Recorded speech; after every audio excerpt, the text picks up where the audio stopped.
Bannakibiina ky'FDC nabo balangiridde Denis Owani avuganye ku kifo ky'omubaka w'Omoro ekyalimu yali sipiika Jacob Oulanya. Pulezidenti w'ekibiina ky'FDC Patrick Oboya Amuriat amulaze bannamawulire ng'agambye nti baleese omuntu gwe balowooza nti agenda kukola ku nsonga eziruma abantu. FDC oye! One Uganda! Asibye akakiiko ebyokulonda okuwa abantu omukisa basobole okwerondera omuntu gwe balowooza nti yasaanidde.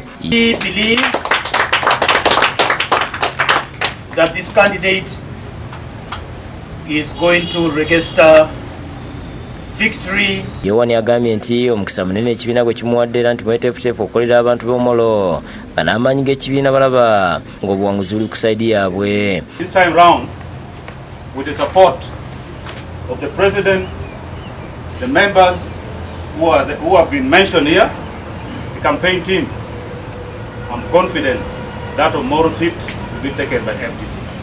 Ono yeegasse ku mulekwa w'Oulanya Andrew Jok NRM gwe yawandako eddusu n'ow'ekibiina kya NUP Simon Toliti Akekya. Mu kusooka ekibiina ky'FDC kyasiibuludde abayisiraamu okuva mu bitundu eby'enjawulo era kino Amuriat agambye nti bakukikola buli kiseera olw'obwetaavu obubeerawo. Ababaka ba paalamenti kw'ossa ne Lord Mayor bonna be bazze abasiraamu okusiiba wabula ne babategeeza nga beebalwana okulaba ng'ekirime kimwanyi kisigala nga kyabwe.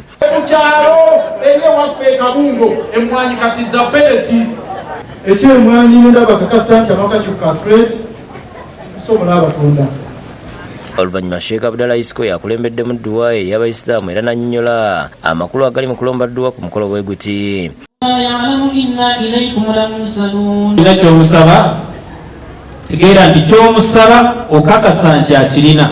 Abantu ab'enjawulo bagabudde wakati mu ssanyu era abakulembeze mu kibiina ky'FDC ne beebaza abasiraamu okusiiba n'okubaagaliza Eid ennungi. Ate libadde ssanjirere ku kitebe kya DP ku Balintuma Road omuvumbuzi w'eddagala lya ssukaali David Ssenfuka bw'abadde asibula abayisiraamu. Ssenfuka alagidde gavumenti okutuusa eddagala lye erya ssukaali ne kansa ku bannayuganda baleme kubonaabona ng'eddagala lyavumbulwa dda. Tugamba nti ssukaali alwanyisibwe ne kansa zibeere ng'endwadde endala zonna omusujja gukwata n'ogenda mu ddwaliro ne bakuwa eddagala n'odda ewaka.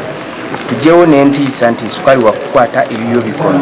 Imaamu Makumbi nga yakulira banna-DP ab'obuvanjuba bw'eggwanga nnyodde nti singa eddagala lino liba likakasiddwa kyakuyambako okutunda gavumenti mu mawanga g'ebweru. Era tugogola Pulezidenti Museveni ne gavumenti baveeyo eddagala lino baliwagire baliteekinga ku bannayuganda bawulizibwe. Ye Pulezidenti wa DP Norbert Mao ategeeza nti Uganda si yakutereera okuggyako nga bannabyabufuzi bavudde mu kulumagana ne bayiga okwogeraganya. Mukyawagane naye nga mulekamu.